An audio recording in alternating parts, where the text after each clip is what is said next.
We've spent the last 3 lessons building up a toolkit for historic preservation. We've covered what makes a site historic, how historic designation works, and how physical preservation actually gets done. But here's the thing, knowing the tools is only part of it. Getting people to use them, fund them, and support them, that's a whole other challenge and what this lesson is about. Advocacy and education are how preservation projects move from an idea to a reality. And unlike designation or physical preservation work, advocacy is a skill most of us already have some version of, whether it's speaking up at a neighborhood meeting, sharing something on social media, or gathering your community around a cause. For APIAHiP, advocacy shows up in 2 main ways. The first is making sure our communities know about the tools, resources, funding, and policies that are available to protect the historic places they care about. The second is making the case to decision makers, whether that's a city council member, developer, or federal agency, that these places matter, and that there are real alternatives to neglect or demolition that haven't been yet considered. Because historic preservation in the United States is closely tied to a legal framework, we'll start with policy advocacy, which is the most direct way to influence the decisions being made about historic sites. As with other legal frameworks, policy advocacy in preservation is generally organized into 3 levels: national, state, and local. Each level requires a different approach and targets different decision makers. Let's walk through each one. At the national level, preservation advocacy is mostly about legislation and federal funding. The 2 most common asks are to maintain or increase funding for the Historic Preservation Fund, also called the HPF, and to strengthen the Federal Historic Tax Credit, or the HTC. The Historic Preservation Fund is distributed to the state and tribal historic preservation offices, which use it to review projects, administer grant programs, and engage communities on preservation. The Federal Historic Tax Credit currently provides a 20% tax credit on qualified rehabilitation projects for incoming producing historic properties. These 2 programs are the backbone of how preservation gets funded at a federal level. Meeting with members of Congress, either in your local district or in Washington, D.C., is the most direct way to make these asks. For preservation organizations like APIAHiP, that means joining coalitions like Preservation Action and the National Trust for Historic Preservation during the annual Advocacy Week, where representatives from across the country meet directly with congressional offices about preservation issues. Because federal funding has a direct impact on what happens to local historic sites, it's worth knowing who your representatives are and where they stand. State-level advocacy follows a similar approach, directed toward your elected state officials, state historic preservation offices, or state review boards. It can address both broad policy issues and specific projects. One big policy item at the state level is the State Historic Tax Credit.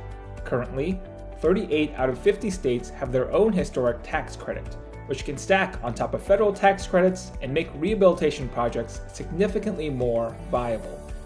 But not every state has one, and the ones that exist are often underfunded or in need of expansion. State policy can also cut the other direction.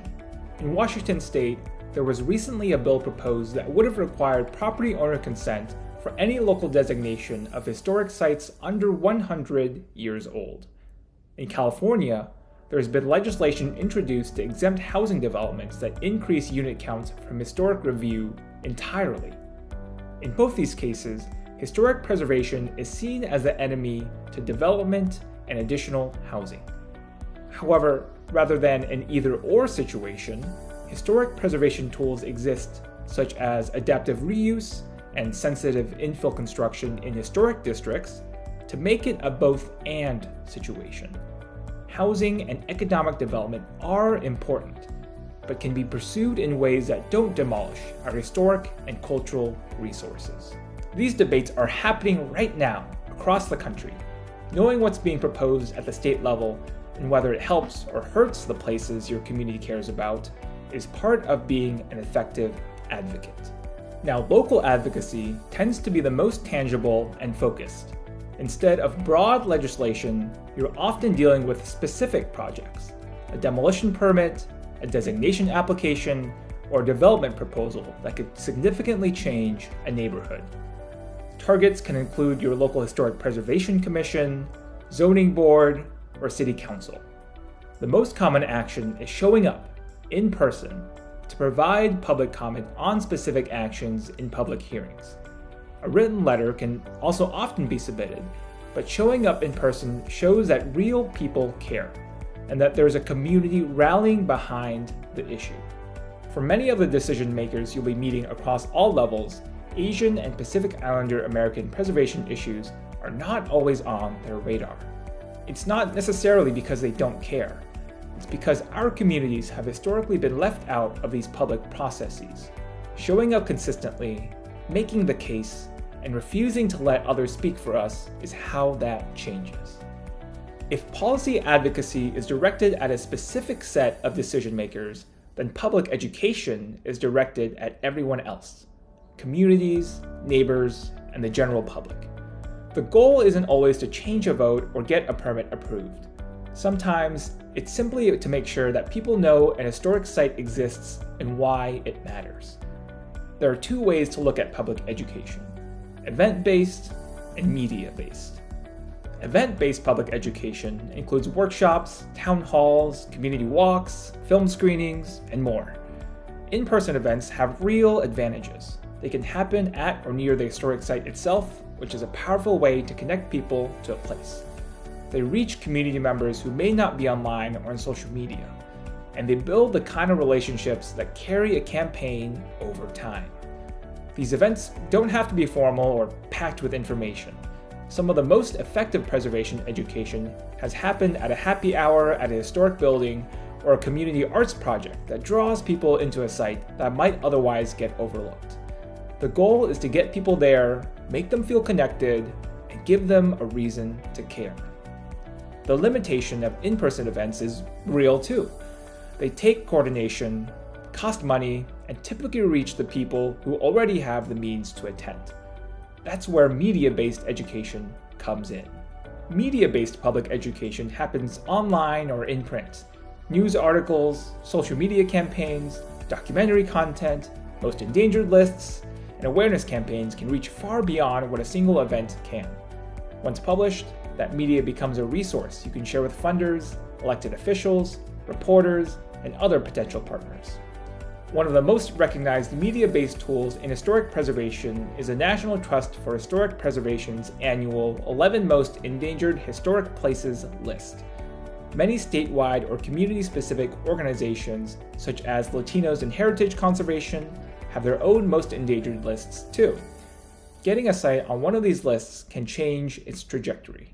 One example is the Francisco Q. Sanchez Elementary School in Humatak, Guam.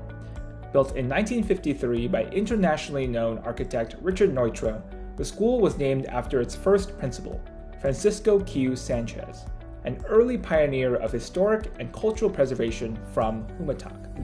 Despite its architectural and cultural significance, the school closed in 2011 due to financial constraints and faced an uncertain future. In 2022, the building was listed on the National Trust's 11 Most Endangered list, which in turn helped spur Guam to release $3.5 million towards its rehabilitation later that year. While being listed on the 11 Most Endangered list brings a historic site to the national spotlight, it's important to remember that each of these campaigns grew from local advocacy first. The challenge with media-based education is visibility. The internet is full of content, and if your campaign isn't well planned, it can get lost. One way to amplify your reach is to work with existing media outlets, like the local news and nonprofit organizations that already have established audiences. The third form of advocacy is community organizing, which includes protests, rallies, demonstrations, petitions, and similar actions. If policy advocacy is about targeting decision makers and public education is about raising awareness, community organizing is about mobilizing people to take visible, collective action. Done well, It combines the energy of public education with the strategic focus of policy advocacy. Particularly with community organizing, it's important to remember that preservation issues are never just about old buildings. They're tied to issues in housing, affordability, displacement, civil rights, cultural belonging, the environment, and much more.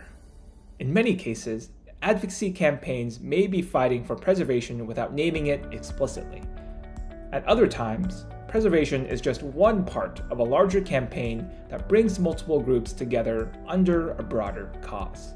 One example is the Protect Every Park Day of Action in Seattle, which protested the erasure of Japanese American incarceration sites and other social justice sites as they connected to federal attacks on the national park system. Organized locally by the Minidoka Pilgrimage Group as part of a larger nationwide campaign, the event partnered with the National Park Conservation Association, APIAHiP, Tsuru for Solidarity, the Wing Luke Museum, and Densho to highlight the ongoing threats to Japanese American incarceration sites and its impact to all communities.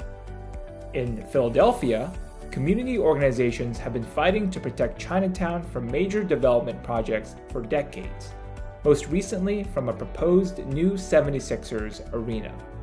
They accomplished this in protests in the street, city council hearing demonstrations, and more. The campaign has drawn on years of organized resistance and citywide solidarity in order to keep the neighborhood's history and community at the very center of every conversation. In Guam and the Commonwealth of the Northern Mariana Islands, communities are organizing against federal proposals for offshore deep-sea mining that would desecrate culturally significant land and waters. While related to indigenous cultural heritage and preservation, this effort is also closely tied to issues in sovereignty and environmental justice and can be framed in multiple ways. And in Denver, where APIAHiP's National Forum will be taking place in September of 2026, communities in Little Saigon and around Sakura Square are navigating the tension between neglect and redevelopment pressure. Both campaigns are calling on decision makers to support meaningful community engagement and a fair distribution of resources toward preservation outcomes.